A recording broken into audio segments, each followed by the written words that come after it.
WBSSC group D এবং group সির জন্য যারা পড়াশোনা করছো, এখানে এটা লীলার একটা বই, খুবই ভালো বই। এখানে প্র্যাকটিস সেট হিসাবে এই লীলার এই প্র্যাকটিস সেটের শেষের দিকটায় প্রায় 1000-এর উপর কারেন্ট অ্যাফেয়ার্স দেওয়া আছে, যেটা 2025 থেকে এবং কিছু 2024 থেকেও আছে।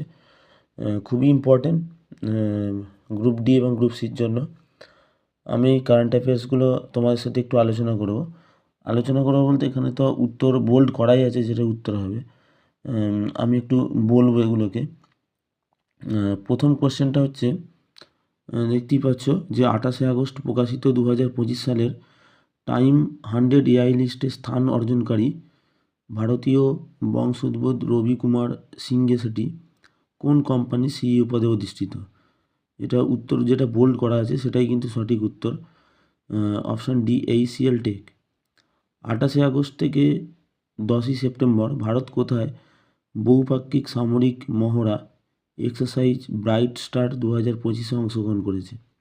এরকম সামরিক মহড়া বিভিন্ন দেশের সাথে হয়ে থাকে, আর এক্সারসাইজ ব্রাইট স্টারটা হচ্ছে মিশরের সাথে। অপশান সি এখানে কিন্তু আনসার।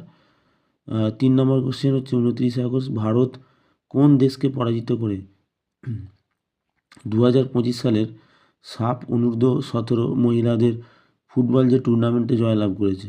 এটার উত্তরটা হবে নেপাল। সম্প্রতি উপজাতি বিষয়ক মন্ত্রক ভারতের প্রথম কৃত্রিম বুদ্ধিমত্তা ক্ষমতাসম্পন্ন উপজাতীয় ভাষার অনুবাদক চালু করেছে, সেটির নাম কি?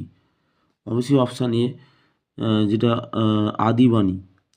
2025 সালে 3রা জুলাই থেকে 7ই সেপ্টেম্বর ফুমথাম ওয়েচাইয়াচাই কোন দেশের কার্যকরী প্রধানমন্ত্রী হিসেবে দায়িত্ব করেছিলেন?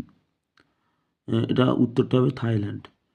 যদিও এই টাইপের কারেন্ট অ্যাফেয়ার্সগুলো গ্রুপ ডি এবং গ্রুপ সির জন্য অতটা ইম্পর্টেন্ট নয়, তবু করে যাওয়া ভালো, কারণ কারেন্ট অ্যাফেয়ার্সের কথা বলা যায় না।